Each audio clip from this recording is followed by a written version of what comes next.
Tell me, though, what's his technique? That last strike, it seems invincible.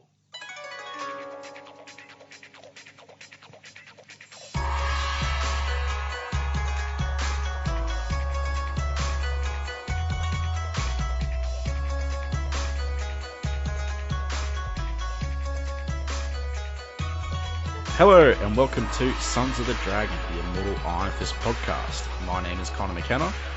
I'm Rebecca Hart. And we're back for the new year. New year, new Iron Fist run. Yes, so we wanted to wait till this issue came out, but it was delayed by a week because I hadn't gotten my copy. And then I still didn't get my copy yet because I get everything 2 weeks later here, so I just bought it digitally. And so we could get this episode out now because we want to talk about the new issue while it's out. We wanted to get you out for you. Omar was supposed to join us, but he had an emergency, so hope everything is okay with Omar. Send me your thoughts if he needs them. And Carl's somewhere. Not sure where. He might rock up in the middle of the recording. So Iron Fist, Heart of the Dragon. In terms of Iron Fist news, well, I guess this is it. Finally. It's a big occasion, which is why we wanted everyone here. But they will all be here for issue 2, I'm sure. Yeah. So this is the first Iron Fist series we've had since Clay McLeod Chapman's Iron Fist: The Phantom Limb back in 2018, which we did cover and enjoy. Wow. Was it really 2018? Yeah, unless you count Contagion, which I think was 2019, but he was prominent. I do, in that he was prominent in it. Well, he was prominent in the first 2 issues, and then after that... but compared to what we get normally, that's not bad. Yeah. It used Iron Fist villains, but I don't count it as an Iron Fist story. Man, what the hell happened with that? Anyway...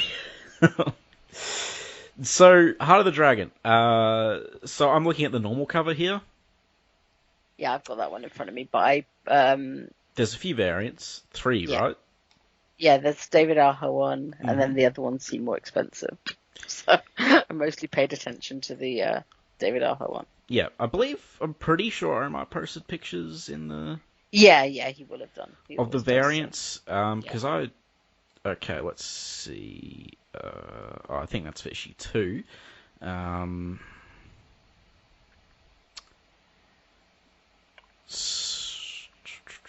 Sorry, I'm just trying to look at the...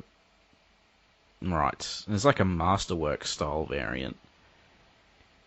Yeah, they get so expensive, the variants, that I only really pay attention to ones that are the same price. Because... I don't know. I know people are big collectors, but I can't afford to spend money on rarer covers. Well, all the variants are good.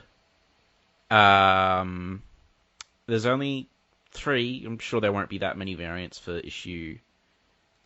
Oh, wait, no, I think there's more. Okay, there's a lot more variants. I'm looking at Omar's chat. There's 1, 2... Oh, wait, no, that's for a different one. Okay, no, I don't know. But look, the variants are good. Go check them out. I'm sure you can find them if you're really interested. But default cover is good. It's Iron Fist wielding his Iron Fist. And there's like a little dragon coming out of his chi. His chi is like making a long dragon, which is cool. And there's like a big, scary monster face in the background and some skulls. And Iron Fist is going, They did a dragon out of his chi in...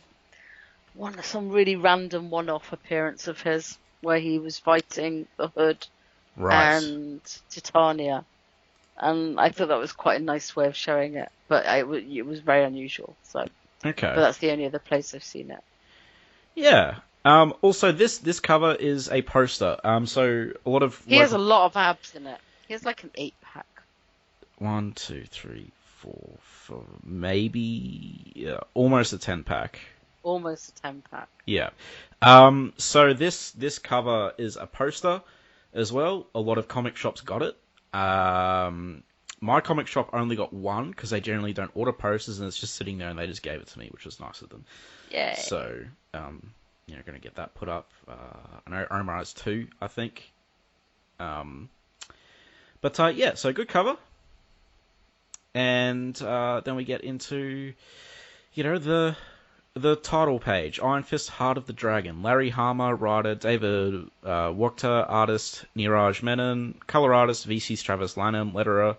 Billy Tan and Monica Mu are the cover artists. And then variant cover artists are David Aja, Kim Jacinto, Carrie Randolph, Emilio Lopez, Philip Tan, and Sebastian Chang. But I believe a few of those were... So 1, 2, 3, 4. So there's 4 variants. So, as a child, Danny Rand was orphaned during a tragic family expedition in the Himalayas and taken in by the people of the mystical city of Kunlun. He grew up to conquer a series of trials, ultimately becoming Kunlun's chi-powered defender, the Iron Fist. Danny now lives in Rand Tower in New York with his ward Pei and his, well, no one's really sure what Fu is up to, but Pei and Fu keep Danny connected to Kunlun, in some ways quite literally. So Fu's back. Yeah. I was like, oh, hi. Yeah, I think it's the first time he's popped up since Living Weapon.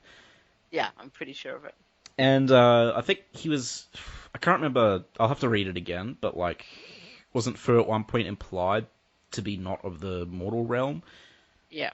Yeah, but I guess he is now, and he might have been at the end of that story as well. I can't remember properly, but I remember a twist involving him. So we're in Manhattan, we're in Rand Tower... And Danny has got his classic outfit back, sort of. It's not as... smaller collar.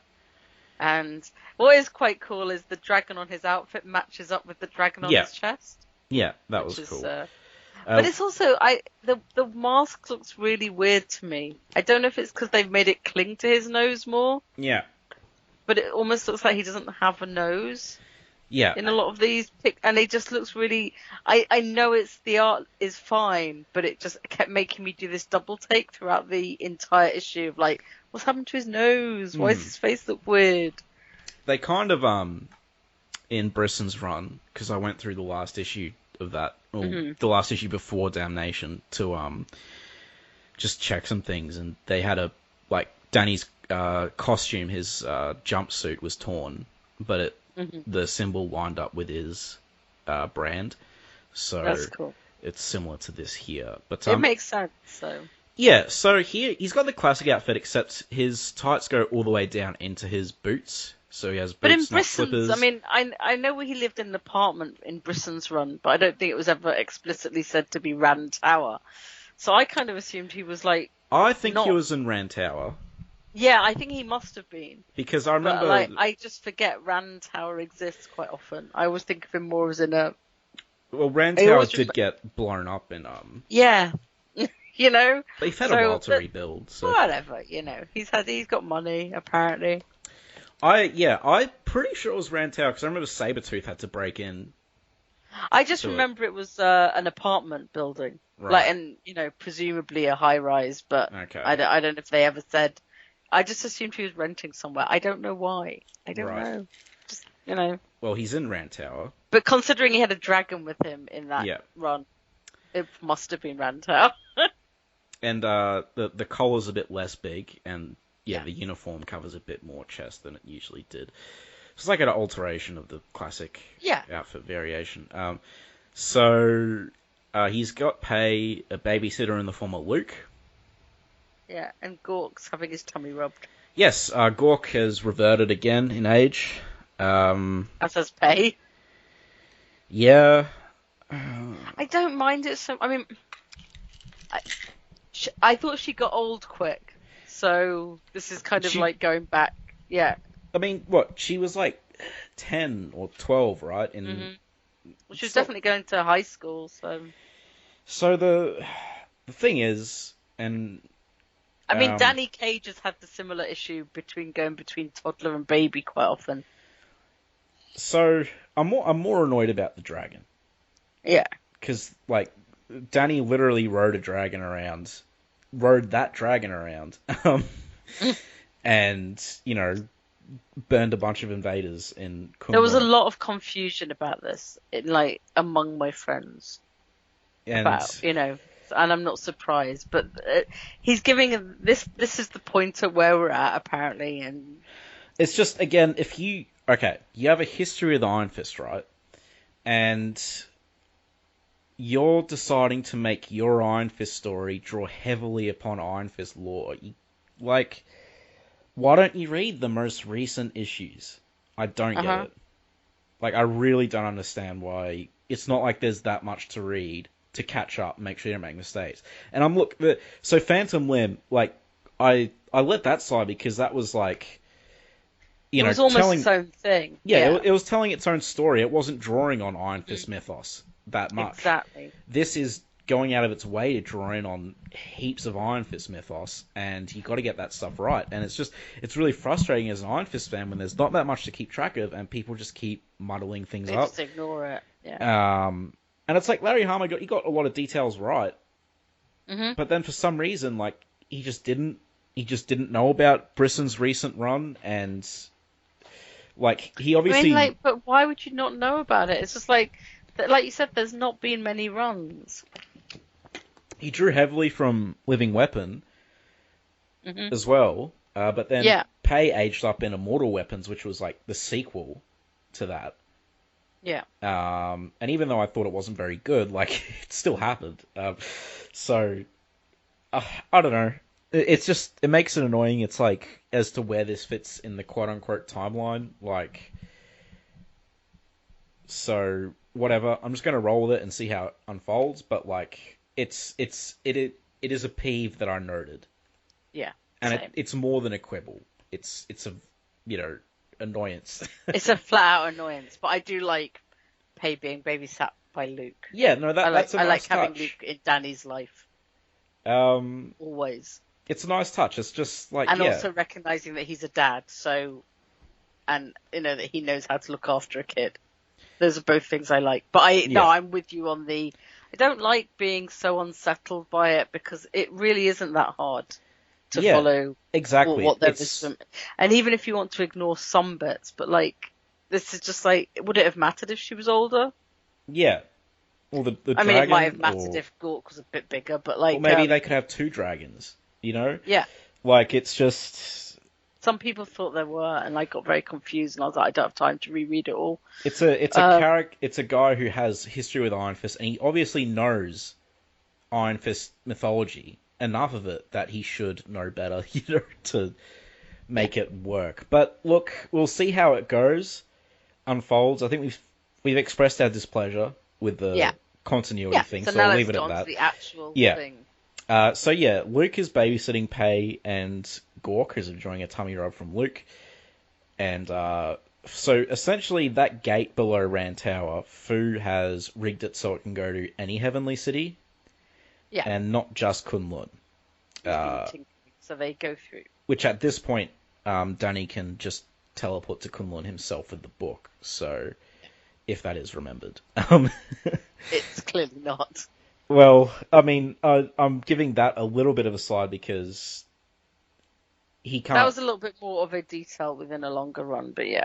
That was like the climax, though. That was like, oh, Danny can be a champion of Kunlun now because he can go back and forth, so he can do his job, finally.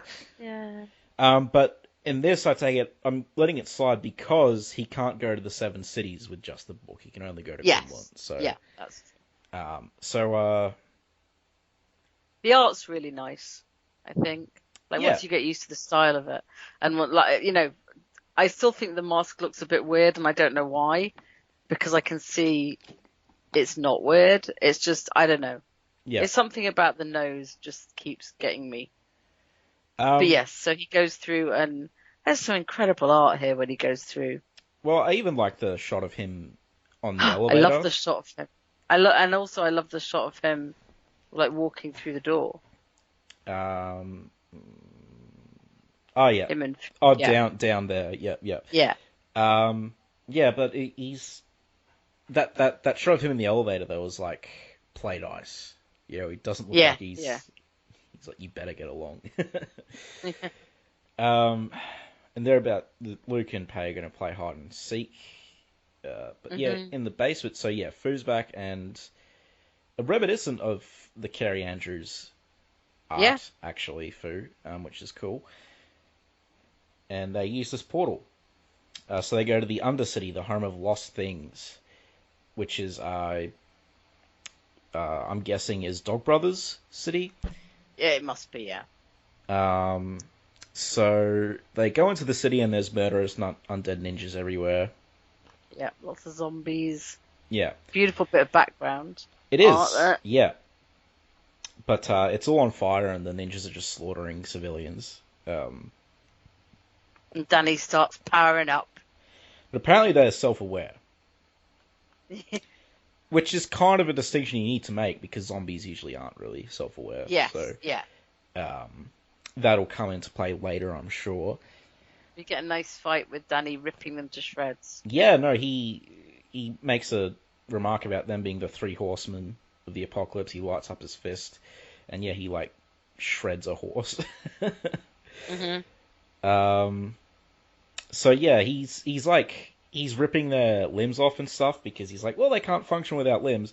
So, and they're zombies, I guess they're easier to rip apart.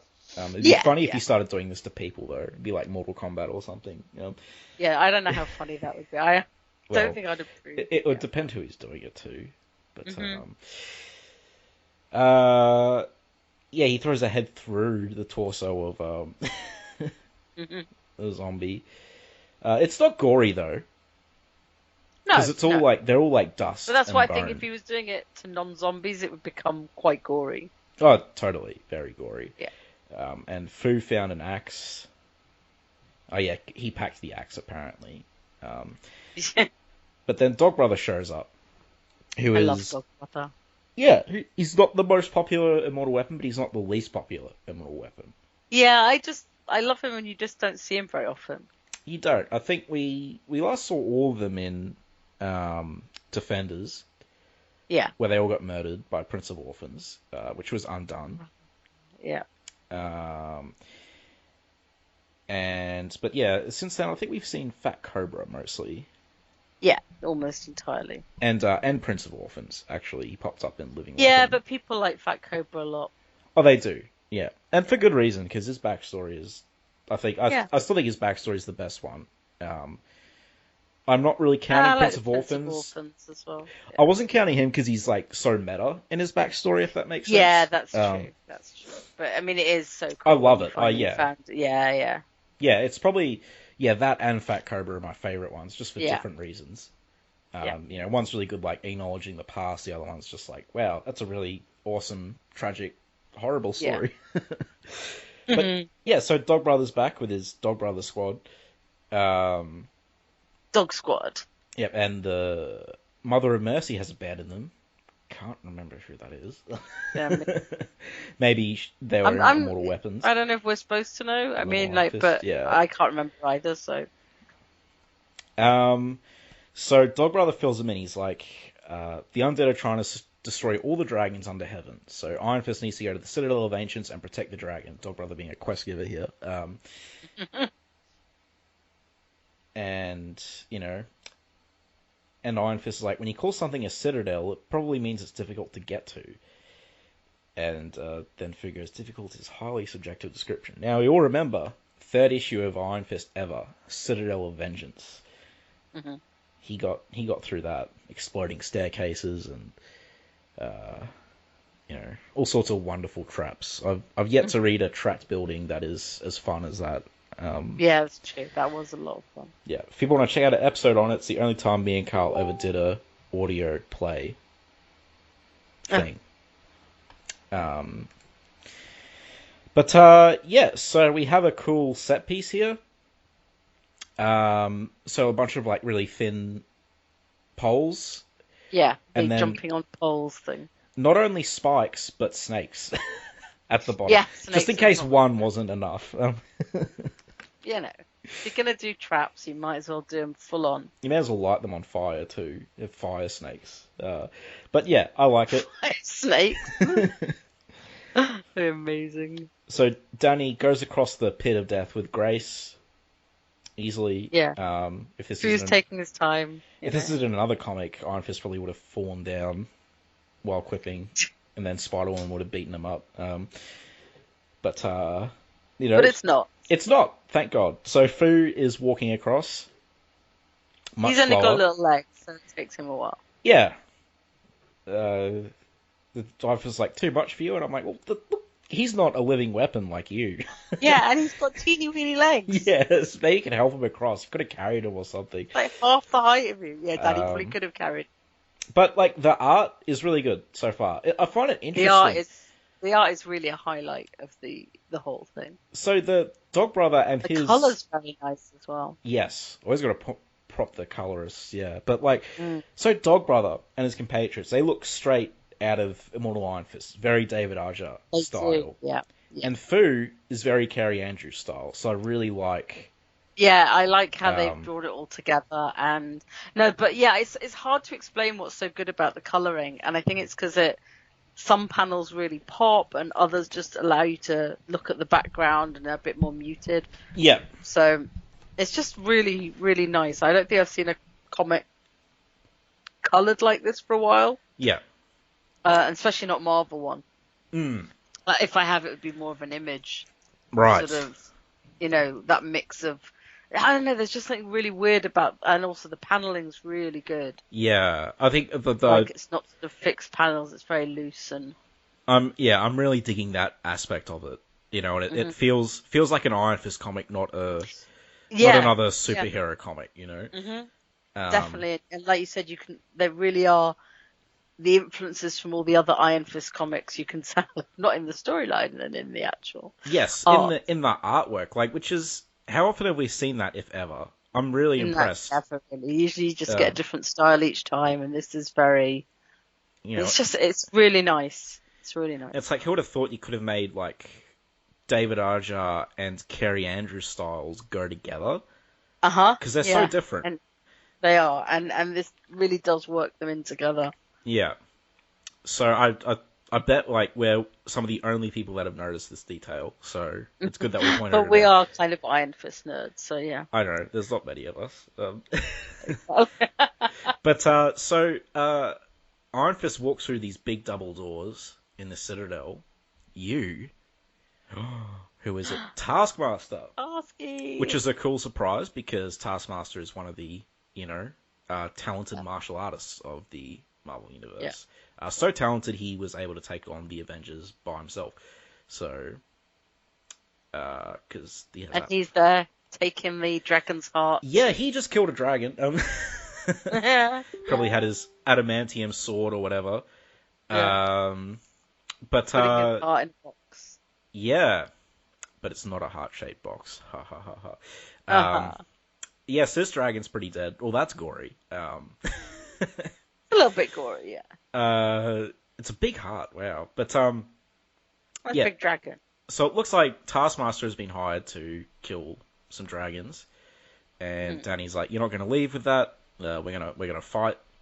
And I'm like, "Ooh, yeah, we're clearly going to fight." Because I don't recall Iron Fist ever fighting Taskmaster. Yeah, I don't know if he did or not, but this will be fun. Taskmaster goes between anti-hero and villain.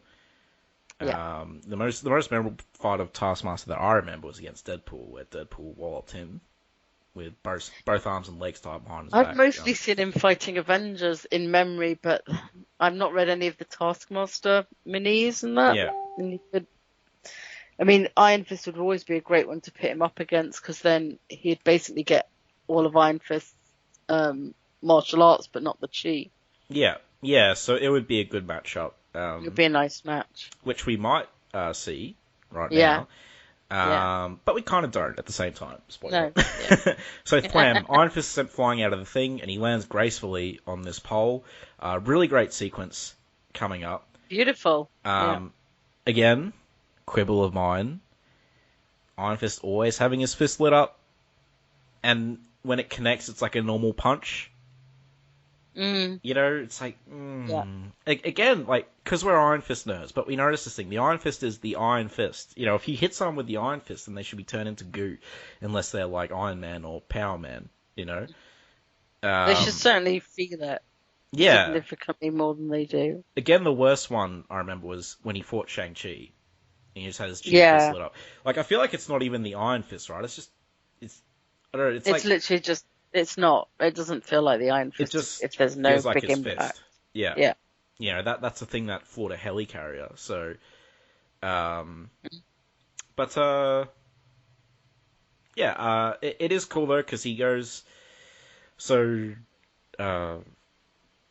Taskmaster's kind of like a matador, not the matador, a matador, and he sort of leaps over Iron Fist's attack and knocks him into the pit. But I really love this part. This was great. Mm-hmm. Iron Fist does the splits and stops himself. It's amazing, and it's exactly what you'd want him to do. Yeah, I'm like, okay, this is some cool, martial arts food comic stuff. Yeah. And he stops just short of those spikes and snakes. So Taskmaster says here, I was hired to procure the dragon hearts, but my employer might pay a bonus for eliminating a nuisance like you. And then he smacks Taskmaster in the jaw, and he goes flying and breaks a couple of posts. And then it's still not very Iron Fisty, though. Yeah, it's not, especially since Taskmaster just recovers straight away and keeps running. Yeah. And he's like, might I remind you that I am fighting you to a standstill without the use of my left hand. He's also running away, but, Yeah. And then Fu comes up behind Taskmaster with an axe, misses him. And Taskmaster, like a mustache-twirling villain, is like, enough of this, I have a heart to deliver. Yeah, and he buggers off. Yeah. And so Fu's like, why aren't you pursuing the villain? And Danny's like, oh, we have to get him for now, Fu. If all the dragons are in danger, we have to hurry back to Rand Tower and go to protect Pei and Gork. Luke is playing hide and seek and playing dumb. It's so cute. Where could they possibly be hiding? And Gork's under a cushion in the sofa, which is funny because it's exactly the kind of thing my cat does. And then pretends you can't see it. And Pei's pretending to be a lampshade. Yes, so she just has this lampshade on her head, and she's going tee. You can tell that Luke's the dad though, like just by absolutely like being fine with pretending that he can't find them. Yeah. This Luke is very reminiscent of that new Power Man and Iron Fist run. Yeah. And also... There's another art style it kind of harkens back to. Yeah, I'm not sure if this one's as deliberate as the other two. No. But he also kind of looks like this in... I can't remember fully, but in Phantom Limb, maybe. But I'm not sure. Either way, I don't think it's as deliberate as the others. Yeah. But, it's still cool. Like, he fits in. He looks good. And, bing... And Pei's like, he's back. Maybe he brought us presents. He's obviously in the penthouse because the elevator goes right to his lounge. So she's pretty much his surrogate daughter, right? Like, yeah, for sure. Especially at this age. Oh, yeah, because she's totally acting like Daddy's back, Yeah. Daddy's back from his martial arts trip. And then we get Lady Bullseye.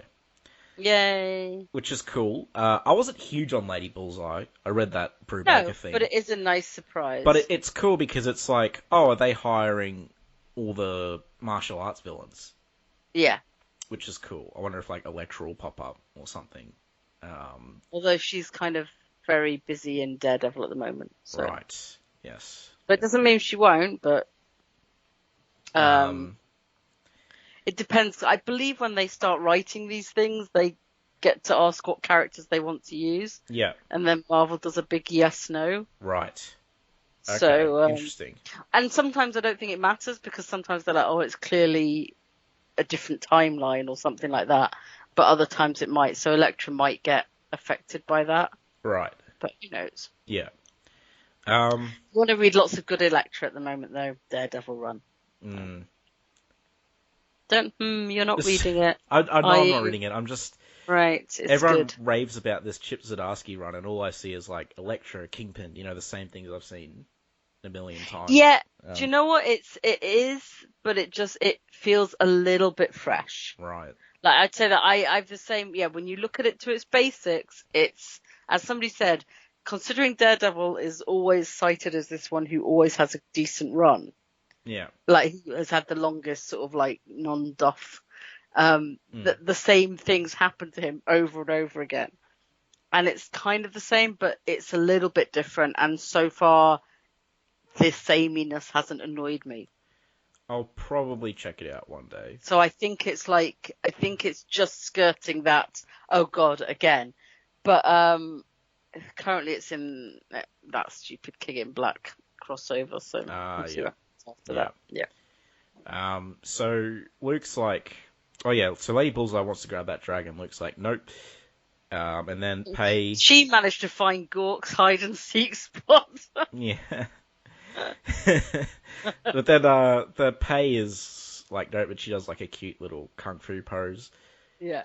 And then, like, Lady Bullseye finds that hilarious. He's like, there's this like 8-year-old girl. Yeah. So the zombie ninjas come through, which get very living weapon. I believe that had zombie ninjas. Yeah. We like zombie ninjas. Yeah. They're climbing up to the penthouse from the street. You can see them climbing over the N and the D of Rand Tower. Which is a very specific way of wording things, right? Like, yeah. But I feel like Luke would just go, they're climbing up here, or something. I mean, like, surely anyone would, because, like, you don't know they've come from the street. I mean, it would seem like a lot of effort to climb, 100 stories or whatever. Then we get They could have just gone to some other level. Yeah, good point. Yeah, you would have to, I don't know. A bit odd, but whatever. And also to time it for when Lady Bullseye arrived. But hey, yeah, whatever. That's being picky. So Luke's like, why do these guys really smell? And Pei is like, haven't you seen Stalking Dead? Yeah, it was like, a bit dumb. Danny, why you are you could have just said any zombie. Yeah, and also, why are you letting this 6 or 7-year-old child watch Walking Dead? Dad, look, no one said Daddy was a good dad. Yeah. Yeah. So she starts like chopping bits off them. Yeah. And Luke starts, just doing what Luke does. And Gork starts fighting as well. And Lady Bullseye grabs Gork.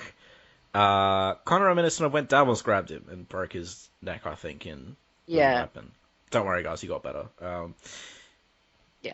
And Pei pokes her in the eye with a flying northern spear hand thrust, which is cool. And she gets called a disgusting imp. But she gets praised for technique, at least. Yeah, and now I'm going to squash you like an insect. What? So she's sent flying. Danny's come from somewhere. And so Artis is come back. up from the basement, clearly. Oh, yeah, true. I noticed the elevator door was closed, so I was like, oh. Yeah, no, I agree. That's probably a mistake. Yeah, that's a big quibble. Doesn't matter. Doesn't matter. Fu's there too. The person I never knew I wanted back, but I'm glad he's back. So, yeah. And he fires like a big blunderbuss. Yeah. He really adds that kind of, you know what, it's nice to have somebody else quipping and not have Danny be the quipper. That's true. Danny is not a quipper in this, I will say. And it's almost entirely because Fu's there making the jokes. Yeah. And everyone knows how we feel about Danny quipping. Yeah. And it's like, I've complained a lot about the continuity at the start of this episode, and I've complained about the Iron Fist thing, but the no quipping is a very nice thing. Yeah. Thank you, Larry Harmer, Mr. But they call him Dwarfish. He doesn't like that. So they start retreating, because they're no longer the tactical advantage. They would probably get slaughtered. They're just jumping out the top window, but okay. I mean, they're jumping. No, they're jumping from the penthouse onto the street. Yeah. Yeah. And while the others appear to be like at least holding the walls, Lady Bullseye is just jumping. Yeah. Just jumping. And then Pei goes, "My hero," and hugs Daddy. And the little speech bubble has hearts. Yeah. That's one of the cutest things I've seen. And Danny's smiling. He doesn't smile much in this issue. I'm not saying he's depressed. He's back to his warrior mark. Then Gork gives him a little hug. Yeah. So yeah, Luke still has a head. He just throws out the window. Head. Yeah. not just Luke's head. Oh, well, yeah, that's true. I'm just joking. But yeah, he throws the zombie head out the window. Yeah. And Danny says, "This is leaking from all over the Seven Cities. I have to get back there and protect the remaining dragons." And Luke's like, "Count me in. That Lady Bullseye's got some serious payback coming." Okay, Luke's bored and he just wants to smash stuff, I think. Yeah, he pretty wants to get away. What now? They're coming back? No, this is a different manifestation. This is a power from the heart of heaven.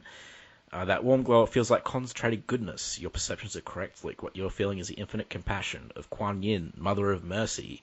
I bear ill tidings, Iron Fist. Tiger's beautiful daughter is slain, as well as the dragon of her city. A darkling shadow spreads from the hidden city. The great balance is in mortal peril. And, we got some nice Journey to the West kind of visuals here. Tiger's beautiful daughter. It's a shame for Tiger's beautiful daughter. We just get her dead. Yeah, but she was... Don't they... Oh, wait, no, that's Dog Brother I'm thinking of, where they all look like the same person. Yeah. I remember her backstory, though, and she's awful. She's not a good person. From what I remember, I read this 10 plus years ago, but, like, she was, like, her... like, she enslaves people and stuff, and it's, like, a bloodthirsty culture. I think it's just men that they enslave. But, enslaving's still bad, just because I'm a man. It doesn't mean... No comment. If it was men enslaving women, it would be bad too. I'm just saying, it's all bad. Slavery's bad, kids. But she's dead anyway. So Kuan Yin, Mother of Mercy, needs Iron Fist's help. Has she been in Iron Fist yet? I don't think so. Was she in Immortal? There was some benevolent entity in Immortal Weapons, right? Maybe. Or am I completely... It's been a hell of a long time since I've read it. That's what we need Carl here for. I wasn't a huge fan of Immortal Weapons, so I haven't reread it. Mm-hmm. I haven't read it for ages, though. So, okay. I don't think she has. No. If she has, it's not listed on Comic Vine. It probably would be. And Luke goes, what is she saying? Does it make any sense to you? Unfortunately, it does. You must help us, Iron Fist. Heaven burns. So it's the end of issue 1. An awesome art for that dragon. And, like, the goddess. It, really. Yeah, Tigers, everything about that page is good. Next, Iron Fist Heart of the Dragon 2. And on the cover we have...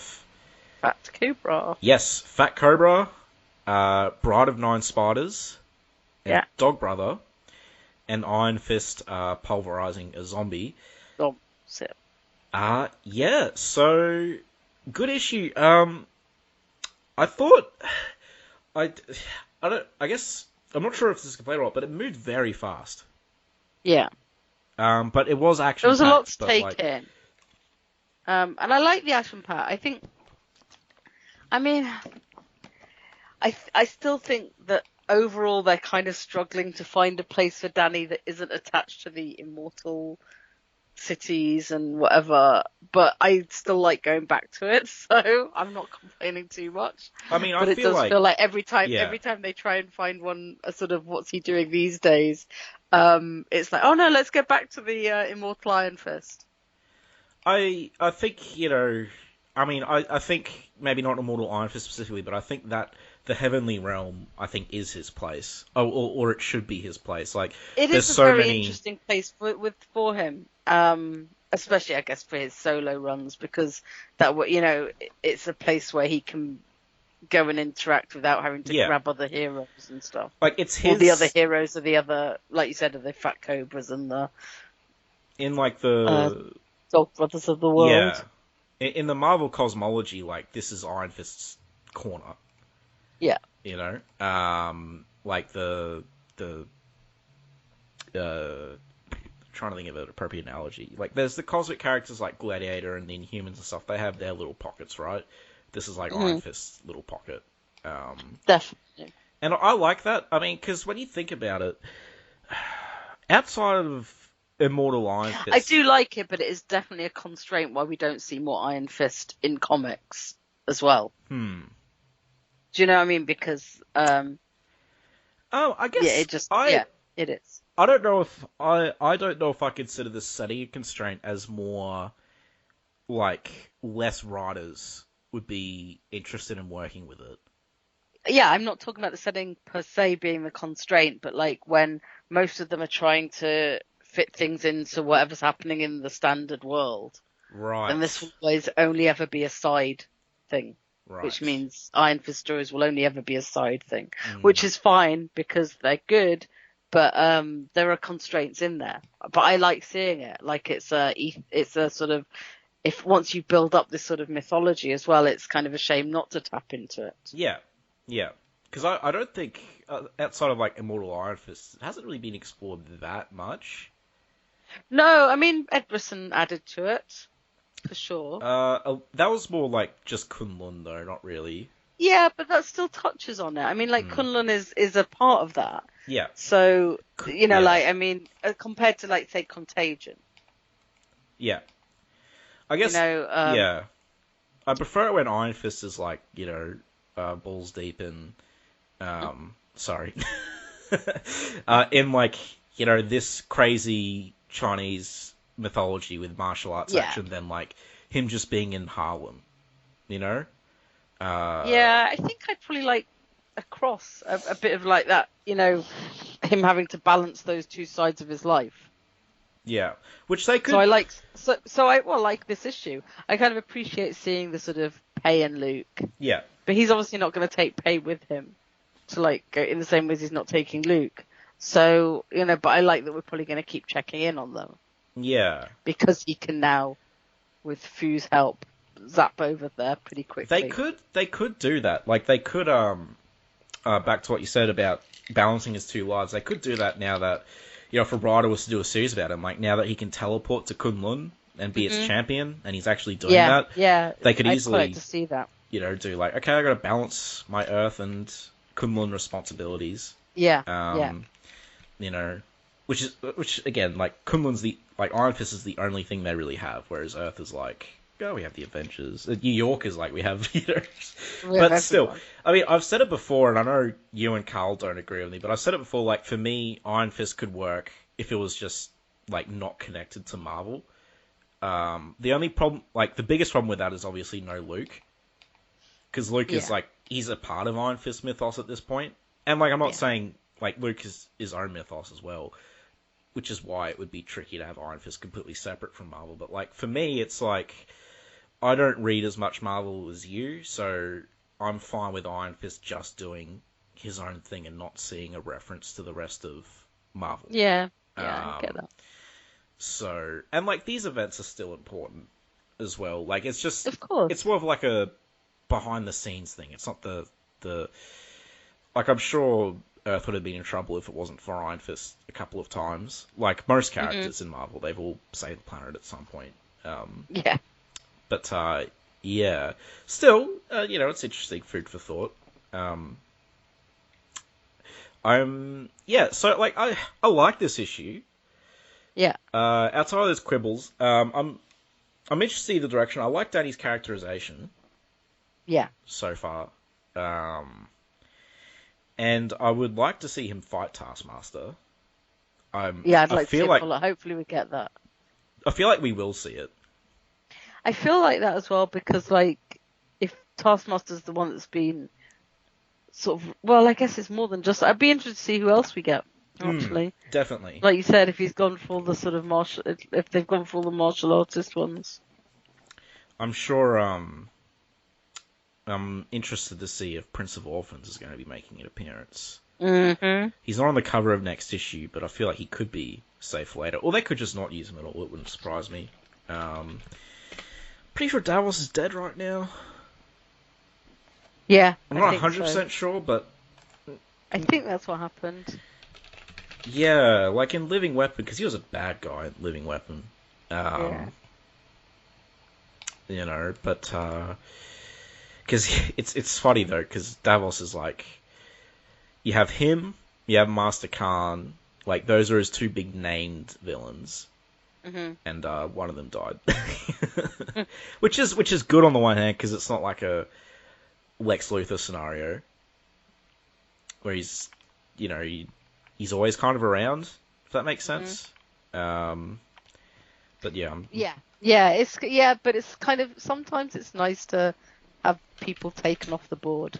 Yeah, exactly. It's just, it's slightly unfortunate that Dane doesn't have more villains, but, again, it creates more opportunity for storytelling. We wouldn't want it to be Davos all the time, right? So yeah, because that would be almost too much. I mean, at least with the setup that they've got, they have different heavenly cities and different champions, and the Dragon Lords, and like I feel like they've given us such an expansive world there is that you're right, they could play around in that universe for quite a while. Yeah. And now it seems we're going to heaven, so that's good. I'm keen. Yeah, so the Hidden City, is that the 8th city? Where all the, yeah, I think so. It'd be cool to go back there. Because that was a strong arc. That was a really strong arc. It'd be cool if we get to see Daniel or Danny in the role of team leader again with the immortal weapons, because that's an aspect I said before that's not really explored much, but I find interesting. Definitely. Because he's not like a Captain America or a Superman. He's not typically in that role.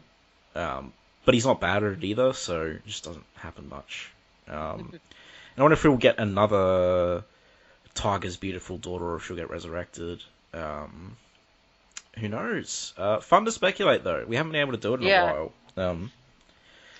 And since we delayed so much with this one, issue 2 can't be far out. When is issue 2? Good question. Iron Fist 2. 17th of February. Oh, it's when I'm going to get my eye test. So it's monthly? Yeah. Okay, interesting. Yeah, and there's 4 issues. It's when I'm going to get my eye test. Okay, hooray. Oh. I know. It's good, though. So 17th of Feb. Okay, cool. So that's only a couple of weeks away. Yeah. 2.5 weeks away. Yeah. So 4 issues. Promising start. It felt like it moved a bit too fast, but again, it wasn't a huge detriment. It's just something I noticed. Yeah, but it cracked through it pretty well. I think it was paced well once it got going, but yeah, it didn't sort of faff around. I think there's also a contrast with the previous 2 big Iron Fist stories we've had. No, 3. So we've had Ed Brisson's run, Phantom Limb, and Living Weapon. They were all very introspective. Yeah. This is not that. And I think it's the first time we've gotten an Iron Fist story where he's not introspective in a while. So maybe it's that as well. But, good. I like different things. Yeah, I'm excited for the next issues. There's not much else I can say. No, there's no news. It's a shame Carl and Omar aren't here. I'm sure they would have had a lot to add. Yes, but, Maybe if we can catch them another time, we can, before the 17th of February, we can do a little catch-up episode where they can tell us what they think of issue 1. Yeah, sure. Or we can just do it next issue. Who knows? That's true. We'll see how things go. See how they feel. Yeah. There is life on top of everything else. Yes. So yeah. I mean, your final thoughts on the issue? I thought it was pretty good. Yep. I think, it was a little bit of a jolt to see Pei and Gork de-aged. Yeah. But I'm willing to give it a go, and like I said, I really love the art. The art's phenomenal. Real standout for me. Even Danny's little rat face didn't bug me. It didn't bug me. I just kept noticing it. It wasn't like I was like, oh, this is terrible. Because when you look at it, everything's right. Yeah. And you're like, why has it never looked weird to me before? Like the mask always went over his nose. Yeah. So it's just something about the way the artist draws it that makes me keep going, his nose looks really flat. But it doesn't, because he's actually given you the contours of a nose. So it was just something that kept pulling me out, but I was enjoying the art generally. So it wasn't like I was going, ooh, this is terrible. I was just like, weird. It looks like his face looks funny. Yeah. It's good though. Any other thoughts? No, sorry. No, that's fine. Again, I want to give big props to the artist for doing different styles of Iron Fist art in the one issue, in the same panel even. I think it's really impressive. So, I've never even heard of this guy, to be honest. David Wachter? No, me neither. Yeah. But, I think I'll probably keep an eye on him now, though. Yeah. Because I really am impressed. And also, who did the colours? I know you said at the beginning.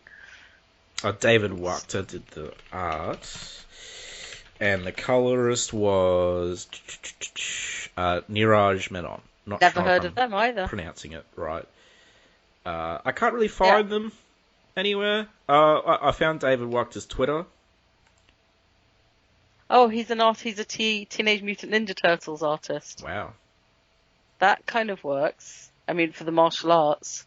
Yeah, totally. Alright, well, guys, until next time, may your fists become unto a thing of iron, and, check up on old mate Fu. He might want to hang out or something. Alright, peace. Alright, take care, bye-bye.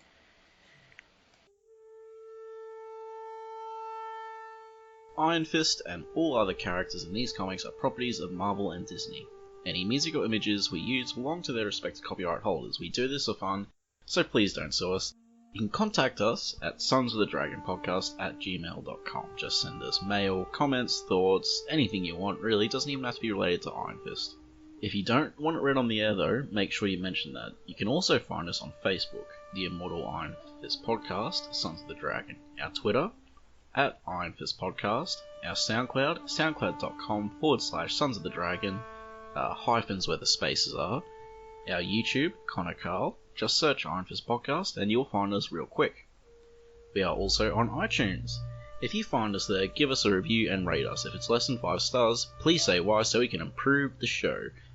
And we're on Podcast Garden in the literature section, and last but not least, head over to our WordPress, Sons of the Dragon, the Immortal Iron Fist Podcast.wordpress.com. That's where I put all the show notes.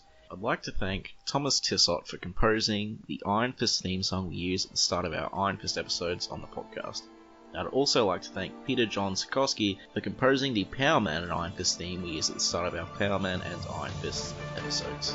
And finally, thanks to you guys for listening.